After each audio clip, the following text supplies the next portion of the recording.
Okay guys, we have another unboxing video for today. At ito na po yung ating items, ano? So, dumating siya kahapon. At ito, fragile. Kitang-kita naman ang pagkakabalot sa kanya, no? Siyempre may label. Ayan. So, yun lang. Okay, so buksan natin siya, no? Dito nga siya bubuksan sa may gilid. Ayan. Para mas makita natin siya. Oops.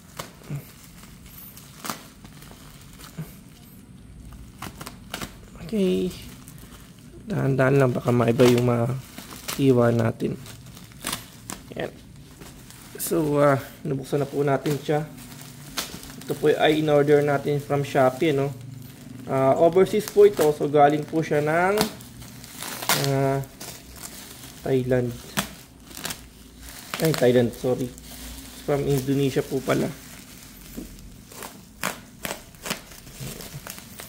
Balot na balot, ang ganda.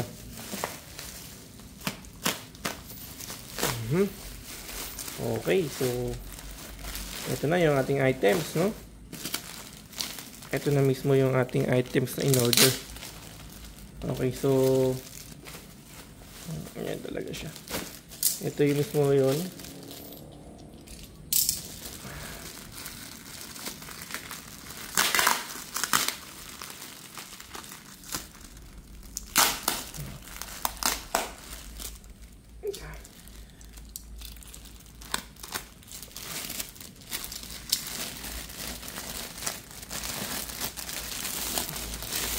Na plastic nila yan. Uy. Okay, so double check natin na para may kulang. Okay.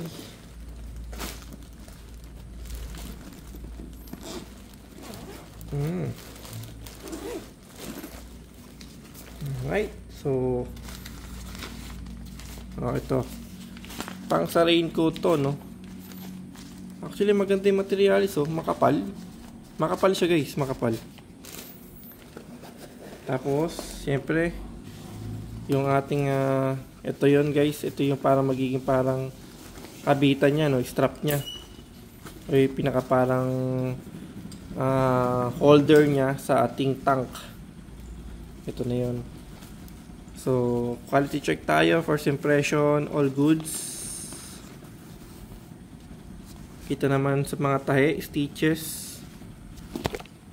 Sorry, nagalaw yung ating camera. Ayan. Tapos, ano pa laman? Ayan, may rendition ditong pinaka-strap niya, no? Ayan. Tikalawit. Ito yung likod. The materials, guys, first impression. Wow. Maganda quality, ah. Maganda quality niya. Feel mo yung Feel mo yung yung talagang ginamit sa kanya makapal. Ito mukha tong pa to, no? Reflectorized pa to, no? Tapos ito, di ko lang sure kung kasya ang tablet dito, no? Pero cellphone okay. At di ko lang sure kung touch screen siya, kung pwede siyang pindutin. Pero depende siguro, no? Ayan.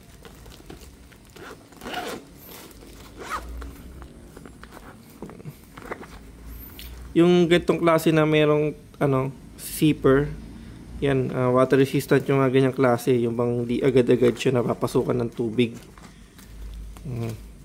Maganda siya, guys, no? So kakabit natin to sa Honda CB150X kasi dun yata siya naka-design, kung di ako nagkakamali. Pero wala kung universal siya, no?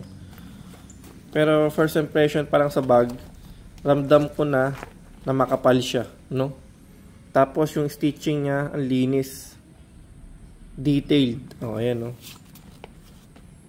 Detailed siya. Tapos yung zipper, no? I have no idea sa zipper, pero maganda rin klase yung zipper niya. Parang siya. Maliit lang siya, pero siya. Yung quality, sa tingin ko, mukhang okay naman siya.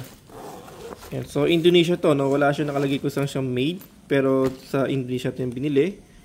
Ito lang yung nakalagay sa kanya, no?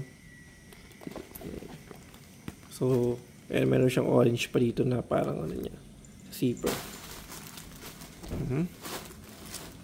So yun, mukhang good siya. At ito guys, sabi ko nga sa inyo, itong pinaka parang cover niya pagka umuulan, makapal siya. Makapal. Alright, so for now, thank you for watching po.